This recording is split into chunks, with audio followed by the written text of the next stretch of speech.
reparten en los partidos socialistas y los partidos comunistas.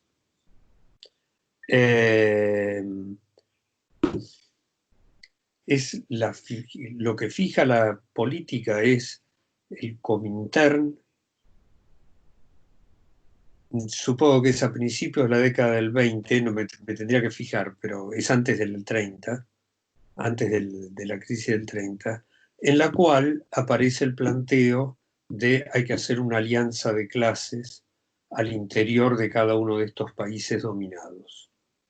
Y esa es la línea del Partido Comunista. En el caso de la Argentina, es la línea del Partido Comunista que, digo, más o menos sigue cuando uno lo oye a Heller hablar, y es más o menos esa línea.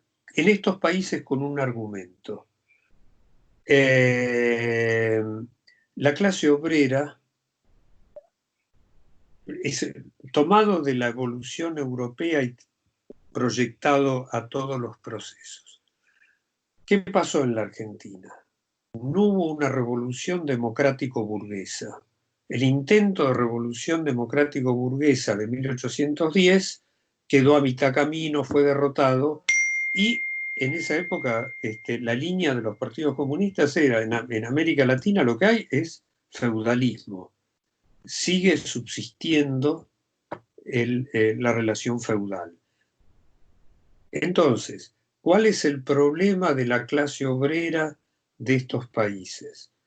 Que todavía no es la que se surgió como sujeto que va a superar el modo de producción capitalista, porque ni siquiera surgió el modo de producción capitalista. Entonces la clase obrera tiene que aliarse con la burguesía nacional porque, y contra la clase terrateniente y contra el imperialismo, porque acá hay que hacer surgir al capitalismo. Y una vez que se haya triunfado en esa lucha, entonces sí viene la relación antagónica en la cual la clase obrera tiene que constituirse en el sujeto que dirige, pero no puede arrancar siendo el sujeto central del movimiento, porque en realidad, lo pongo en términos muy gruesos, ¿sí? No existe. Hay que esperar todavía que la burguesía nacional derrote al imperialismo y a la clase terrateniente con el apoyo de la clase obrera, para a partir de ahí, ahora sí, viene la reivindicación de la superación del modo de producción capitalista. Y esto va a estar presente, y hoy hay una fracción de lo que era el antiguo Partido Comunista Revolucionario, que eran los chinos, que sigue sosteniendo. Una parte grande dice, no, ya está bien, el feudalismo en el siglo XIX, pero no en el siglo XX, y hay una parte, se rompió, que siguen sosteniendo en América Latina hay relaciones feudales de dominación, todavía no se ha desarrollado el capitalismo. En general el planteo actual es sí, pero ya la burguesía nacional no tiene fuerza, y entonces la que tiene que hacer la revolución es directamente la clase obrera. Pero el peso del planteo de el país explotado, en el cual clase obrera y burguesía nacional tienen que aliarse, porque su contradicción aparecía, no está en estas frases, pero esto fue traducido en general, yo no me acuerdo si está en el texto de Mao también la expresión, creo que sí. Hay una contradicción principal y hay una contradicción secundaria. Alguna vez, discutiendo con uno de los intelectuales del PCR hace muchos años, me planteó que no era así, que era el aspecto principal de la contradicción, el aspecto secundario, pero no importa, eso es una...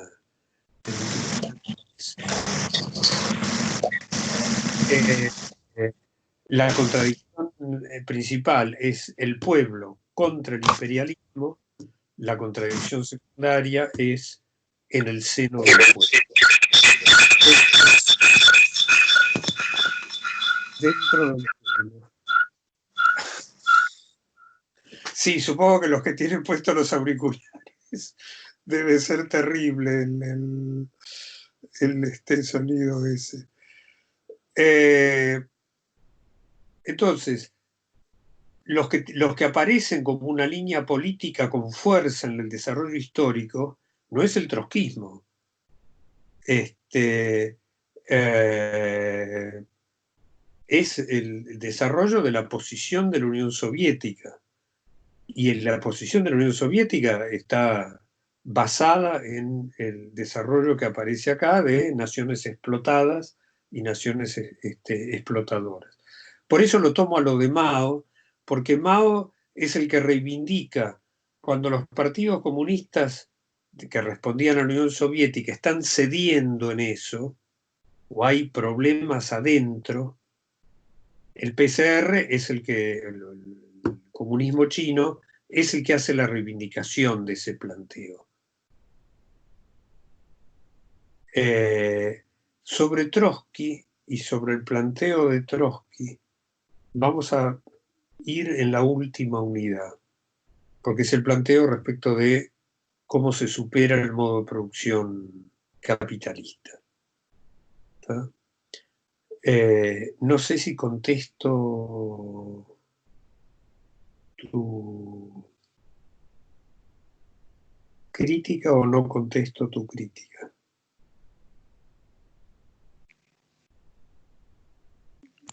Sí, sí, Juan, ahí entiendo para dónde ibas. Como trotskista me alarmaba que querías que el desarrollo de Lenin terminara en Mao Zedong. Nosotros, por ejemplo, el PCR vos nombrabas, grandes sectores terminados dentro del kirchnerismo, incluso de la primera etapa, por caracterizarlo, bueno, de potenciar a la burguesía nacional como liberadora. Sí, no es del PCR, es el PC. Es Sí, sí. Este, PSCE, todas las variantes.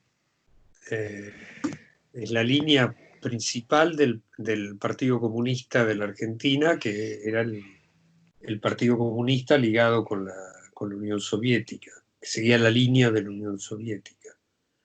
Que en la Argentina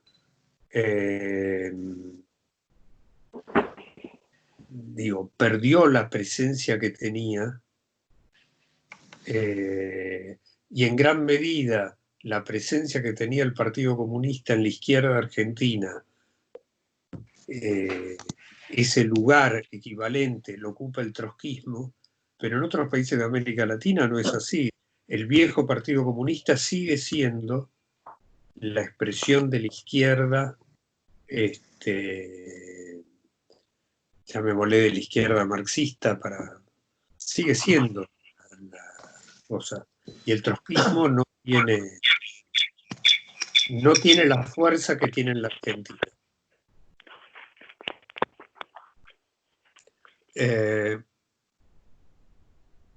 ¿Alguien quiere plantear algo más?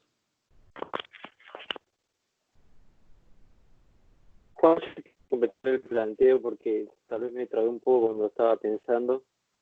¿Me escuchás? Sí, sí, sí. No, que lo mandé ahí en el chat. Digamos. Yo me preguntaba, digamos, que en el momento que escribió Lenin, él veía esa exacerbación de la competencia entre espacios nacionales y tal vez, digamos, en ese planteo que está haciendo en el texto, se puede ver que él, digamos, expresa eso y tal vez también quedaba preso de alguna forma en esa forma de la competencia. Y que si ahí también podría verse el germen, digamos, de lo que es la teoría de la dependencia, porque cuando ya se plantea de que hay países que explotan a otros por sobre, o digamos, no por sobre, sino como pasando a un segundo plano lo que es la contradicción de clases, aparece, digamos, de alguna forma los primeros elementos de un planteo de la teoría de dependencia. vamos a ponerlo al revés porque es la relación. La teoría marxista de la dependencia viene del planteo de Lenin, tanto por el monopolio como por el imperialismo. Toman y justamente hacen una reivindicación del planteo de Lenin. Ahora vamos a lo de la dependencia, pero antes terminamos con esto. Hay dos líneas en el tipo de planteo que habla de dependencia. Nosotros vamos a mirar una, pero con más razón ahora voy a hacer alguna referencia a la otra, que nacieron bastante ligadas. Juan. Sí. No, yo pensaba en el debate y mientras lo ibas leyendo, pensaba en sectores del peronismo que plantean algo similar a esto. Está, digo, con muchos matices, con cosas bien diferentes, pero la cuestión de una de la asociación con la burguesía nacional en contra del capital extranjero y otra cuestión de la dominación aparece en ciertos sectores de lo que se puede llamar la izquierda. Igual izquierda-derecha son términos ahí en muchos casos muy relativos, digamos, pero aparece eso dentro de ciertos sectores de la izquierda, dentro del peronismo, que plantean cosas similares. Y después tenía otra cosa, pero es muy lateral, que queda para, supongo, para otra cosa. Bueno, dejé con la angustia es una cosa lateral, pero... Perdón. Pensé que me estaba por contestar. No, ahora es muy lateral, así que, bueno, en estos días que surgió toda esta discusión respecto de lo que pasó en Estados Unidos con este Floyd, estuvo circulando una carta de Marx sobre la situación de la clase obrera en Irlanda y la cuestión del racismo dentro de la propia clase obrera británica, digamos, por ponerle título. Y bueno, me quedaban muchas preguntas respecto por el planteo básico de Marx ahí, o por lo menos lo que yo entiendo de eso es la independencia de Irlanda implica una forma de avance de la lucha de la clase obrera inglesa, planteando que digamos, en la cuestión de la competencia interna con esos obreros, si se independiza Irlanda, eso beneficiaría a los dos sectores de la clase obrera. Y a mí que me queda la pregunta, ¿por qué la independencia implicaría eso indefectiblemente? Pero me quedaba esta cuestión de la forma nacional y o sea, la cuestión de la discusión del respecto entre países, digamos, de la clase obrera separada por países, planteada parecía como con programas diferentes, digamos. Pero por eso decía que era un poco lateral el planteo. Sí, yo lo dejaría para seguir viendo lo de la teoría de la dependencia. Así que... Yo, Juan, sí.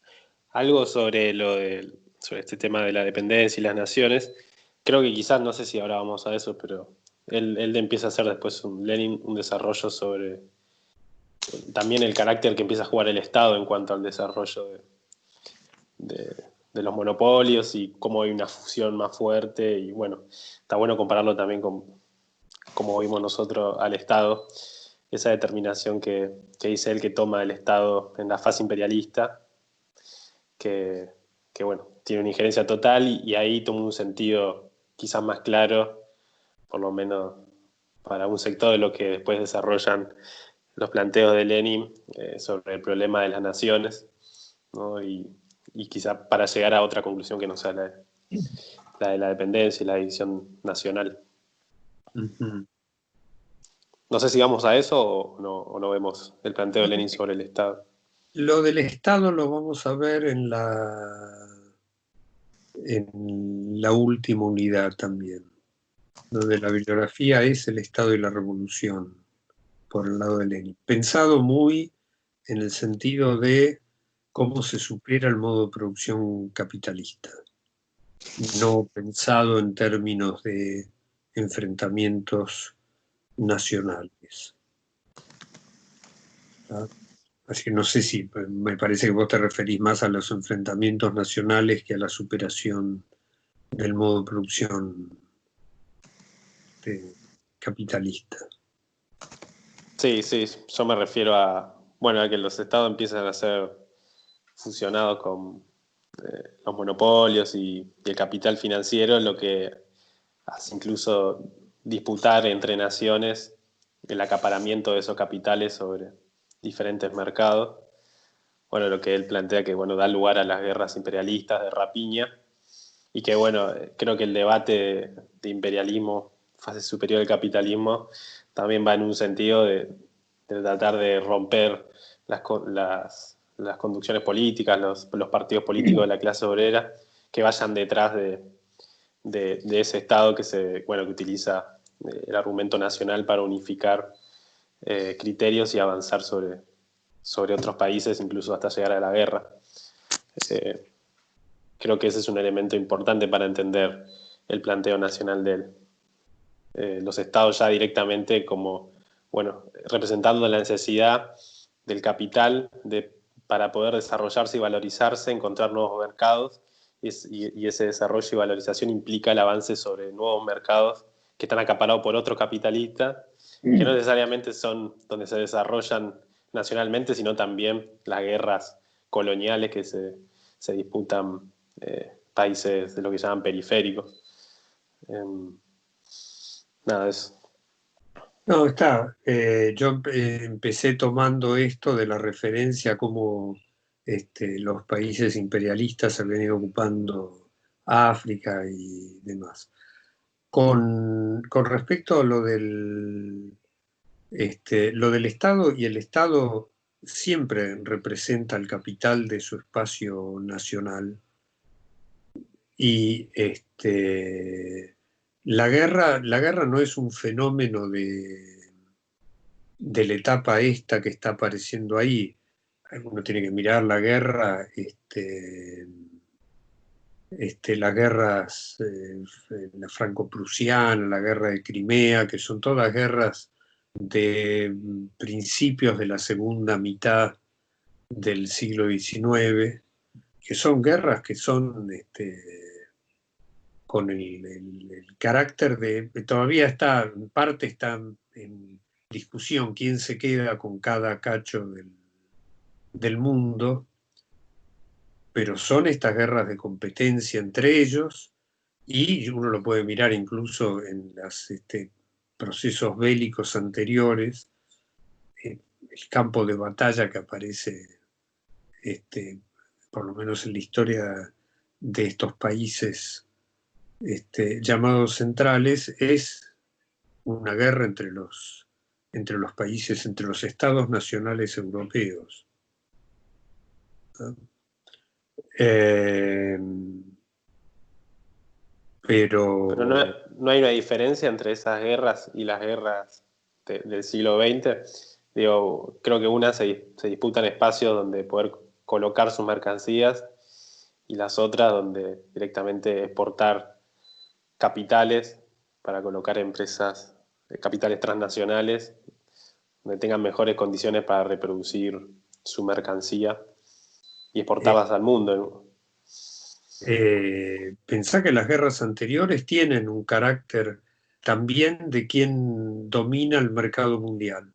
Las más anteriores todavía eran guerras por quien dominaba el mercado mundial. Las guerras entre Portugal, España, Inglaterra, son fuertemente ligadas con ese proceso de quién es el que va a imponerse en el mercado mundial. Lo que va a aparecer si vos pensás en la Segunda Guerra Mundial, el argumento de la Alemania nazi del espacio vital no es el espacio vital del pueblo alemán, es el espacio vital del capital alemán, que lo que trata es derrotar, y ahí el planteo, lo que está en juego inmediatamente, no es ocupar territorios lo que se llamaba en esa época de ultramar. No es, en la Primera Guerra Mundial hay una fuerte guerra por el dominio de las colonias. Alemania pierde las colonias en la Primera Guerra Mundial. En la Segunda Guerra Mundial es un dominio lo pueden mirar, lo voy a poner en estos términos, es el mercado interno europeo. ¿Cuál es el capital que va a tener la potencia? El capital alemán lo que intenta es barrer con el capital francés y barrer con el capital inglés y barrer con el capital de la Unión Soviética. ¿Sí? No es un problema de ocupemos territorios coloniales y exportemos. Es ante todo un problema de este ámbito de acumulación que nosotros tenemos no se puede sostener. Necesitamos el del vecino, y la Primera Guerra también está fuertemente ligada con eso. Necesitamos el del vecino para tener un tamaño de mercado interno que nos permita sostener el movimiento de este capital. Entonces, por un lado está el proceso de enfrentamiento, no simplemente por exportar el capital, sino que es por exportar el capital dentro de los otros países imperialistas, digamos. Es un enfrentamiento entre países que están tratando de quién se constituye en la unidad nacional que va a tener la escala para sostener su movimiento. Para lo cual tiene que aniquilar al capital del vecino. La colocación de capitales en el exterior empieza también mucho antes, con toda la expansión de los ferrocarriles, tomo el ejemplo de América Latina, que es el que conozco, ¿sí? Allí son todos capitales extranjeros, que sí, lo que no hay en estos países es la producción de mercancías en general. Después vamos a mirar eso específicamente. Pero no hay producción de mercancías en general. Y empiezan a aparecer capitales que vienen a producir mercancías en general. Pero es muy incipiente en la época de la Primera Guerra ese movimiento. Los capitales extranjeros están en la producción de servicios públicos, de lo que se llama servicios públicos, electricidad, transporte, agua, puertos. ¿tá? Eso es el tipo de operación que hacen. Y la colocación de filiales para producir internamente es un fenómeno un poquito más tardío. En Argentina, digamos, es un fenómeno que se produce yo no recuerdo mal, la Ford, creo que es la Ford o la General Motors, es una de las automotrices, pone su planta ensambladora, pero es en una escala, y es de ensamblado nomás. Viene el auto en una caja y lo que se hace es ponerle las piezas y rearmarlo, digamos. Entonces, la lucha es doble, es triple. ¿Quién se queda con las colonias como fuente de abasto de materias primas? ¿Quién se queda con los mercados, llamémosle, centrales del mundo? ¿Cuál es el capital nacional que domina, en el caso de... Más la guerra es en Europa.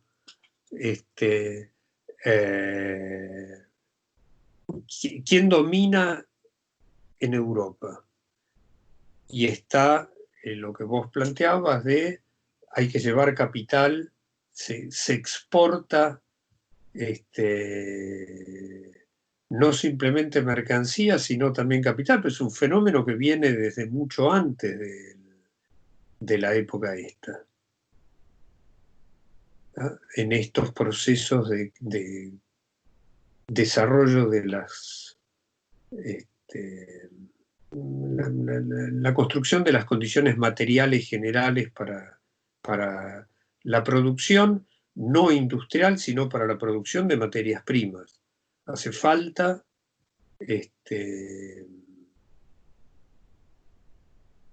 esa expansión. En la Argentina, esto es totalmente anecdótico, en la Argentina la compañía de electricidad era una compañía alemana, que rápidamente se traslada a España, traslada la sede a España durante la guerra, o apenas terminada la guerra, para que no se le expropien como indemnización de guerra.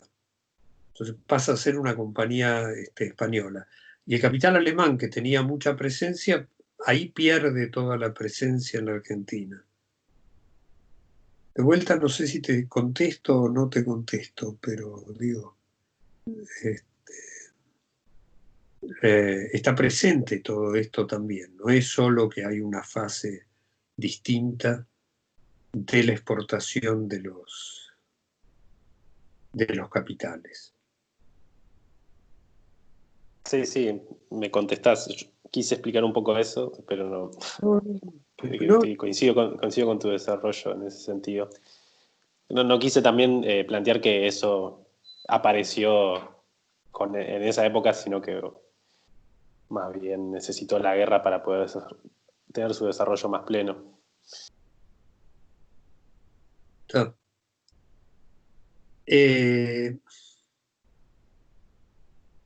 Bueno, no sé si hay algo más. Si no, no sé bien cómo. Seguramente va a quedar a mitad camino. Pero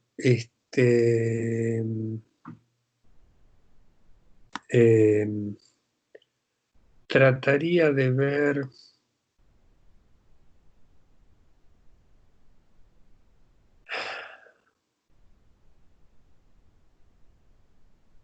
Trataría por una cuestión de ordenamiento y con el tiempo que nos queda, para ver si lo podemos ver completo. Voy a arrancar con una referencia a la teoría de la dependencia, pero no voy a seguir con la teoría de la dependencia, sino que voy a ir a la cuestión del intercambio desigual, ¿ah? Del cual lo que vamos a ver es el mecanismo que está planteado y las razones que da ese mecanismo, o las razones que se dan para ese mecanismo. Y después, la próxima, tomamos la teoría de la dependencia y ahí tomamos las dos vertientes de vuelta de la teoría del intercambio desigual, pero ya teniendo en claro lo que plantea Emmanuel. Entonces, vamos con esto.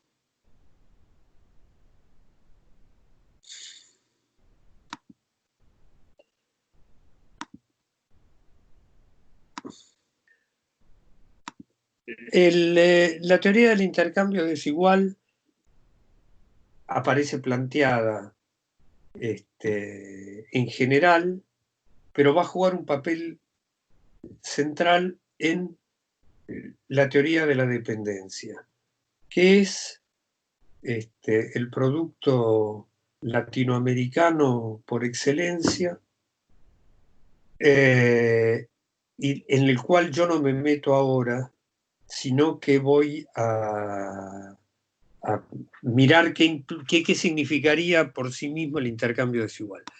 Y en la teoría de la dependencia, en la teoría marxista de la dependencia, cuyo autor así central es Marini, lo dejo a Marini. Bueno, Marini era un marxista brasileño que en la época del gobierno de Allende, como toda una serie de gentes economistas,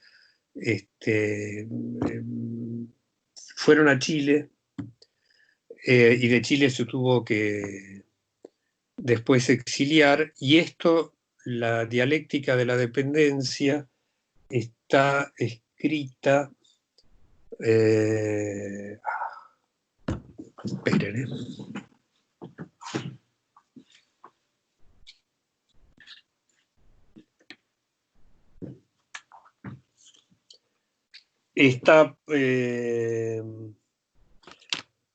está publicada en el año 72. Después yo me detengo en todas las discusiones de la dependencia y la otra línea que hay de teoría de la dependencia que no es marxista. Dejémoslo para la próxima.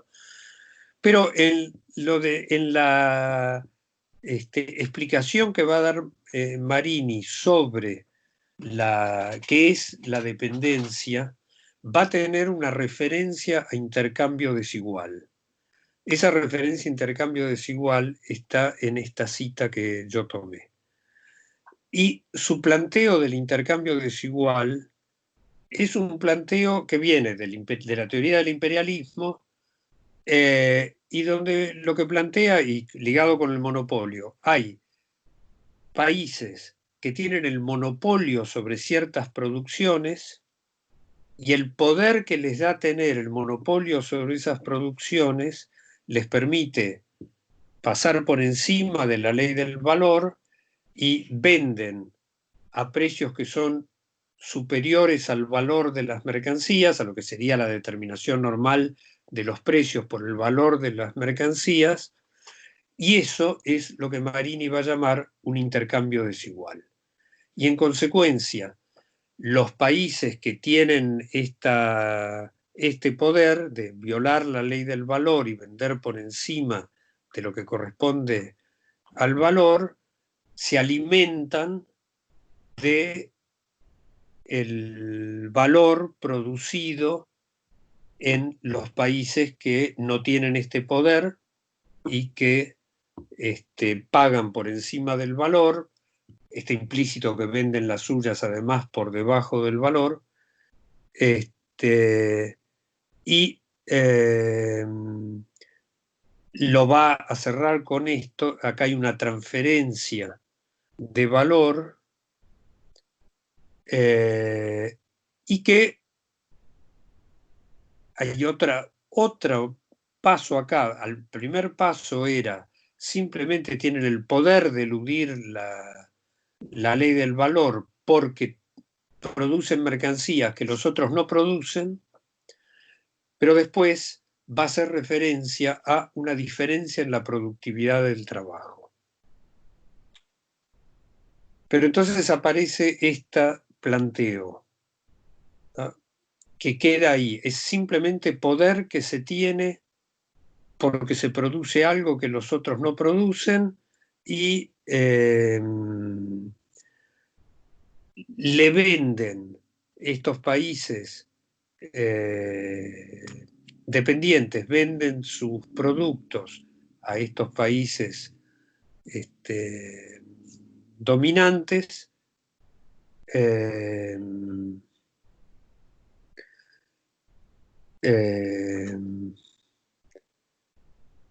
el cual la referencia que acaba de haber al precio de producción es que el efecto que tiene el aumento de la productividad no se refleja en los precios. Pero eso lo dejo para cuando veamos el planteo de la teoría de la dependencia.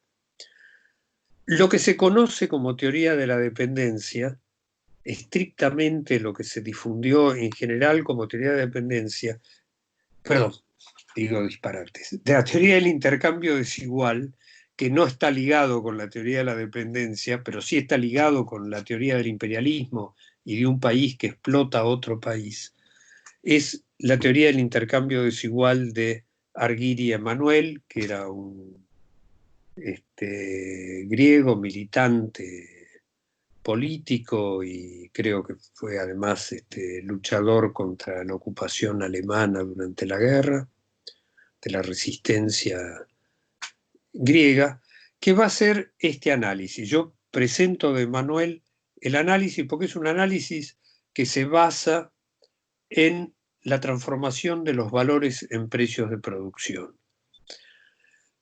Emmanuel va a tomar una primera efecto de lo que va a pasar como intercambio desigual, que el propio Emmanuel va a decir, Otto Bauer, el que yo cité antes, ya se daba cuenta de esto. E incluso en el Capital, en el tomo 3, hay un párrafo donde Marx plantea algo que se ajusta a lo que va a aparecer acá. ¿Qué es lo que uno tiene? ¿Cuál es el eje del análisis?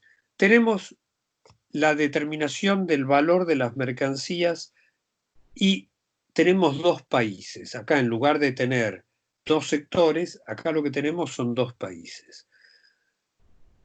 Uno produce con una composición orgánica del capital más baja que la del otro. Y entonces esto se asociaba siempre mucho con la producción de materias primas. Tiene una composición, el país A es el país que produce las materias primas, el país B es el que produce los productos industriales, el país B tiene una composición orgánica más alta que el país A. Yo para este ejemplo tomé de repente me espanta que esto tomé esto. Después el resultado va a estar en otra cosa. Los dos tienen un capital de 100, solo que en el del país A está formado por 50 de constante y 50 de variable, y en el país B es 70 y 30. Los dos tienen la misma tasa de plusvalía. Es decir, es lo mismo que aparecía en el desarrollo general de la determinación de los valores y después de los precios de producción.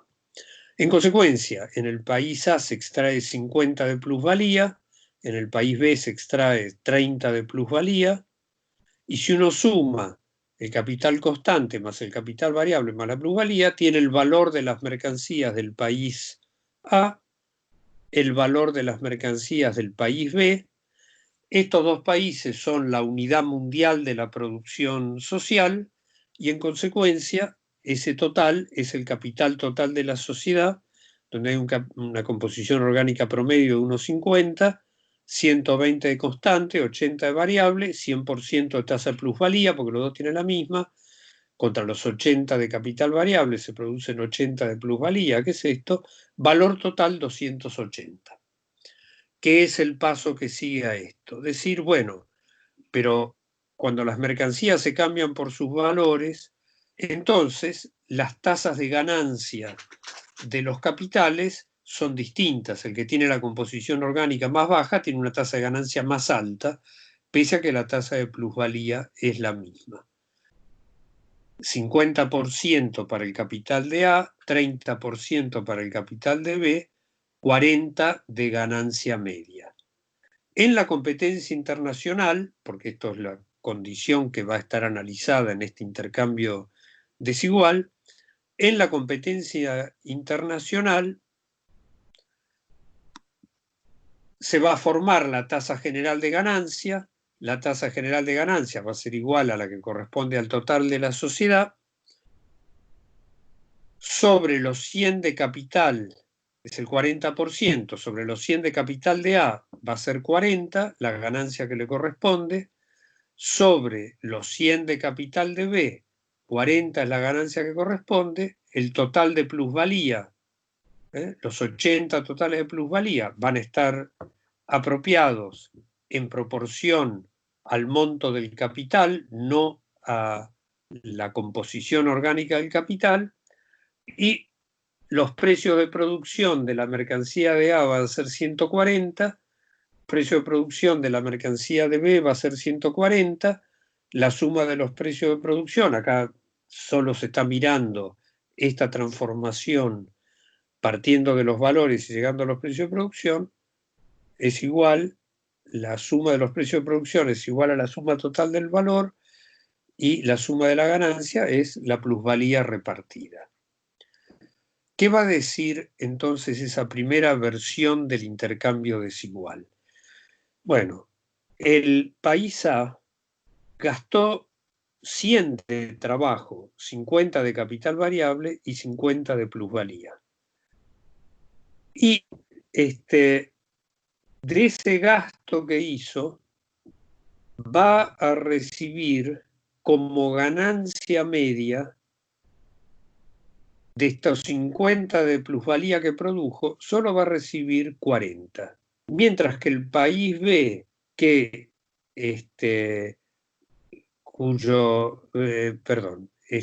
tenía 50 de trabajo vivo, sí, más 50. El país B, que tiene 60 de trabajo vivo aplicado, de los cuales 30 era plusvalía, va a recibir 40 de plusvalía.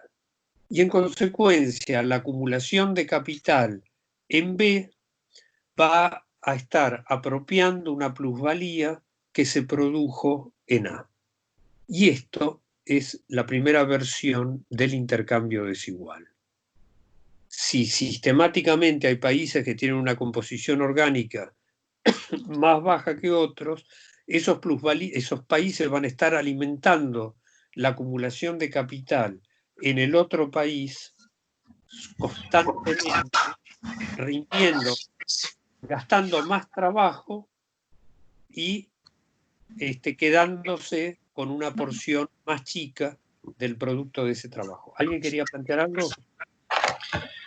Yo sé que no te gustan mucho estas comparaciones, pero de alguna forma lo que está planteando es que entre países se da una situación similar respecto de los capitales que producen con una productividad del trabajo mayor o menor de la misma rama, que se transfieren plusvalía unos a otros, digamos. No sé, se interfirió un poco en el medio. Lo que está planteado es, hay un movimiento de plusvalía de un país al otro. Hay un movimiento sistemático de plusvalía, no es un problema de oferta y demanda. Esto es mecánico. País que está especializado, la imagen además era esta, la vamos a mirar cuando miremos la teoría de la dependencia, pero la imagen es país que produce materias primas, baja composición orgánica, país industrial, alta composición orgánica.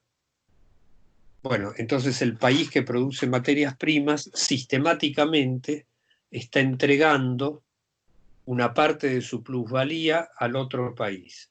El capital del otro país se acumula a expensas de la plusvalía producida en este primer país y en consecuencia es una sociedad que trabaja e internamente apropia menos producto de lo que trabajó. ¿Está? Hasta acá, a cambio a los valores, la sociedad esta trabajó por 100, trabajo vivo de 100, y adentro del país quedaron 100. Cuando se mira a los precios de producción, la sociedad trabajó por 100, pero adentro del país quedaron los 50 del capital variable, pero solo 40 de esos de la plusvalía. Quedaron 90. Entonces es un país que sufre una sangría respecto de siempre tiene que trabajar más que el otro país para estar en un pie de igualdad con el otro país. Este es el primer planteo del intercambio desigual. No sé si no veo por qué es lo que no me gustaba a mí o que no me iba. No, yo lo que planteaba es que hay una situación similar respecto de lo que plantea Marx en los diferentes capitales con composiciones orgánicas distintas, de cómo se transfiere la plusvalía extraída a los obreros, pero acá lo piensa de país a país. Acá lo plantea como un problema nacional. Cuando veamos la teoría de la dependencia, vamos a ver que todos esos planteos están ligados con, y Emmanuel lo va a poner de manifiesto en algo que propone como solución a esto, están ligados con cada ámbito nacional, cada espacio nacional es una unidad por sí misma. Y de la confluencia de los espacios nacionales surge la unidad mundial. Entonces, todo país es por sí mismo, por naturaleza, tiene la potencia de ser igual, vamos a ponerlo así, igual a Inglaterra durante el siglo XIX o igual a Estados Unidos, o por problema de escala, digamos, igual a Alemania en el siglo XX, o igual a Francia en el siglo XX. Todo país tiene esta condición por naturaleza. ¿Por qué no puede realizar esa naturaleza? Entonces, la explicación del intercambio desigual de esta versión hasta acá es que no lo puede realizar porque todo el tiempo está sufriendo una sangría de la cantidad de trabajo que pone en acción. Pone en acción una cantidad de trabajo y se queda con menos de lo que corresponde a esa cantidad de trabajo. Entonces, no puede equipararse al otro.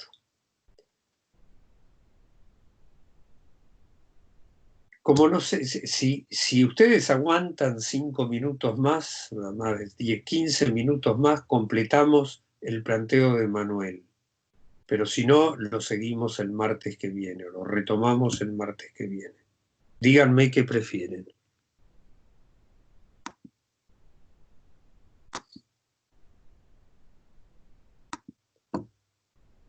¿Hay aguante o es preferible parar porque ya es una saturación que no le da sentido a seguir? Yo no tengo problema, pero no sé, me adapto al resto. Yo tampoco tengo problemas, Juan, ¿eh? 15 Me minutos más me da importa el que tiempo. sea de día o de noche.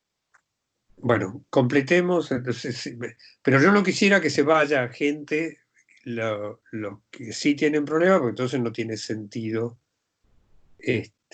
tratar de hacerlo. Entonces, si alguien se va a ir, avisen y ahí cortamos. Ok.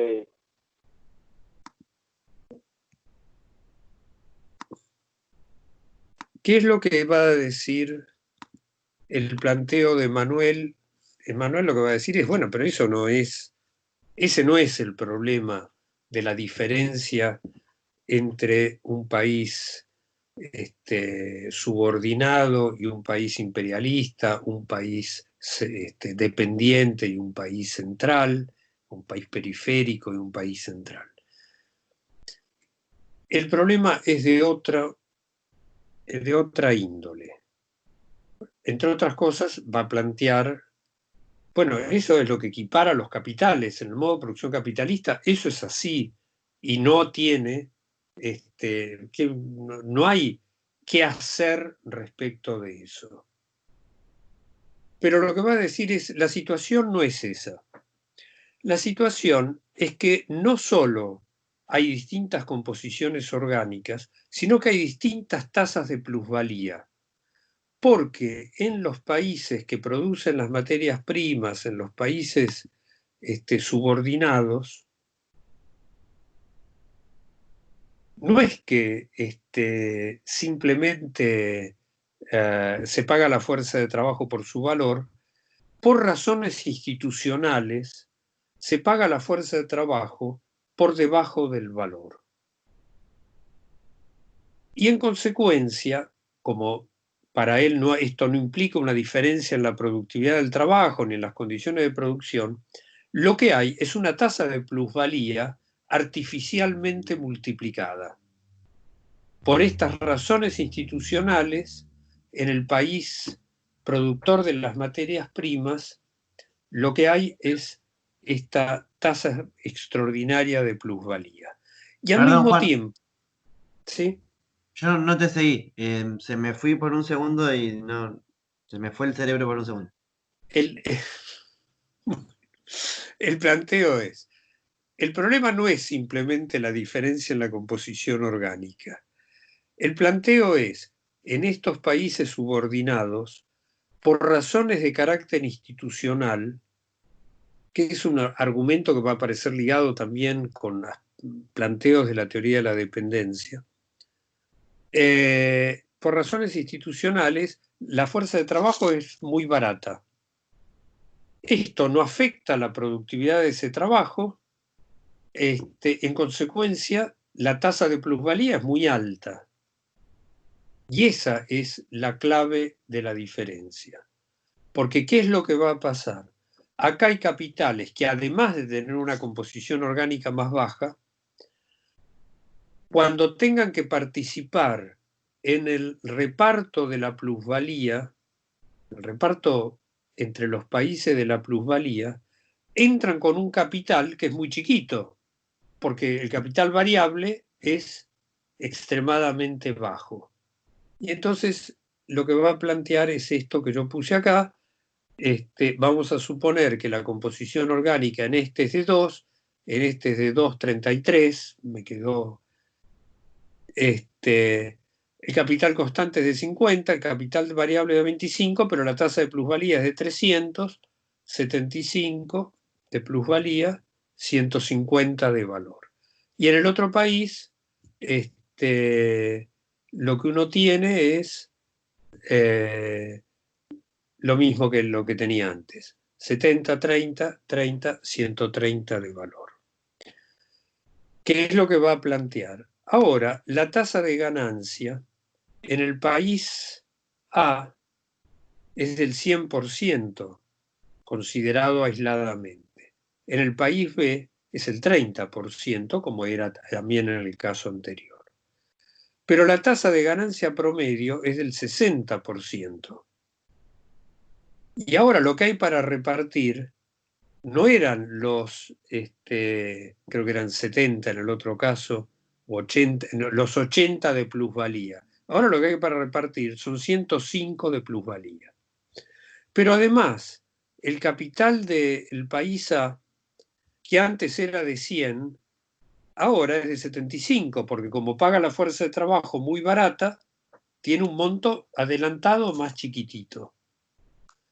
Y entonces, cuando se hace el prorrateo de la plusvalía total entre los capitales del país A y del país B, con esa tasa de ganancia que es del 60%, el país A recibe 45 de ganancia y el país B recibe 60 de ganancia. El precio de producción de estas mercancías es de 120 y el de las mercancías industriales es de 160. Y entonces hay todavía más transferencia de plusvalía de un país al otro. El país A gastó 100 de trabajo vivo y solo recibe 45. Y el país B gastó 60 de trabajo vivo y recibe 60. Y lo que Emanuel va a decir es, esto es el intercambio desigual. No es simplemente diferencia en composición orgánica, el problema es la baratura de la fuerza de trabajo en los países dependientes, en los países subordinados. Como Emanuel ve esto como un problema de carácter institucional, el bajo salario en unos y el alto salario en los otros, lo que va a proponer es que el Estado del país A, por decreto, suba los salarios. Y entonces, si el país A por decreto sube los salarios, va a retener, si lo lleva a los 50 que debería haber acá, va a poder retener más plusvalía de la que generó en la otra parte de la diferencia en la composición orgánica. No tiene solución, pero la parte de este efecto extraordinario que tiene la baratura nacional de la fuerza de trabajo se va a resolver. Y entonces se va a potenciar el desarrollo del país A, en beneficio además de la clase obrera del país A, porque en lugar de tener un salario de 25 va a tener un salario de 50. Es un problema de carácter institucional. La explicación es las instituciones del país A, con su historia concreta y demás, imponen ese bajo salario. Bueno, lo que tiene que hacer el Estado en defensa de la acumulación nacional de capital es revertir esta situación. Entre muchas discusiones que hay en torno a la teoría de Manuel, una de las discusiones que le hacen y que aparece, está también en la compilación de trabajos de los cuales yo le di como bibliografía solo lo de Manuel, es que ese criterio que tiene Manuel presupone libre movilidad del capital, pero no libre movilidad de la fuerza de trabajo. Porque los obreros del país de fuerza de trabajo barata, si tuviera libre movilidad, se pasarían al otro país, migrarían al otro país. Y entonces, bueno, las discusiones en torno a qué significa eso, si tiene sentido entonces explicar la diferencia en las potencias económicas de un país y de otro país sobre la base de esto. Y vamos a ver que en la teoría de la dependencia, esta situación de salarios bajos, en un caso, una línea lo va a tomar en el mismo sentido que lo tome Manuel, pero otra línea lo va a plantear al revés. Va a decir, porque acá hay este intercambio desigual que planteaba Marini, los capitalistas nacionales se desquitan pagando bajos salarios. El bajo salario no es la causa del intercambio desigual, el bajo salario es la consecuencia del intercambio desigual, pero es este intercambio desigual, no es el intercambio desigual de Emmanuel. Entonces, el texto de Manuel tiene todo un desarrollo muy largo de discusión sobre determinación de precios de producción, todas cosas que nosotros ya fuimos viendo. Mi propuesta es léanlo fluidamente, no se hagan el problema de nada de eso es nuevo para ustedes. Céntrense en la explicación que va a dar del mecanismo, ¿tá? De qué es el intercambio desigual para él y cómo es el mecanismo. Yo tomé un ejemplo muy simplificado, los de él son más complicados. Estamos entonces. Qué fácil que sería luchar con el modelo de Manuel.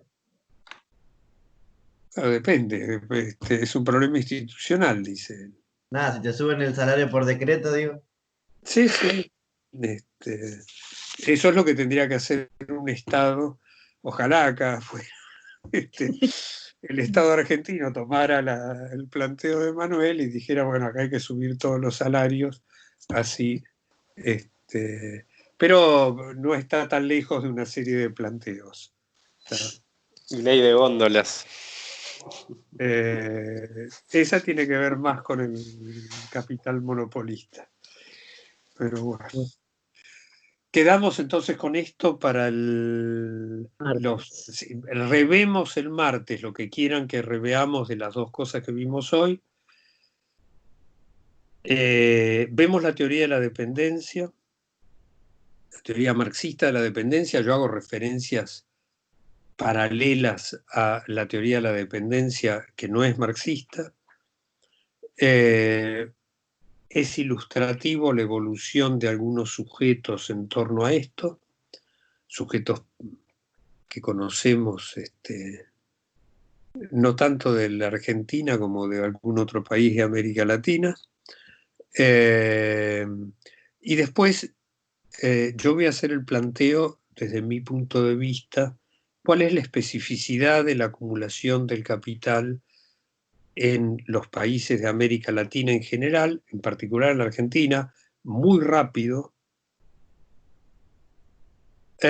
Y con eso completamos esta unidad.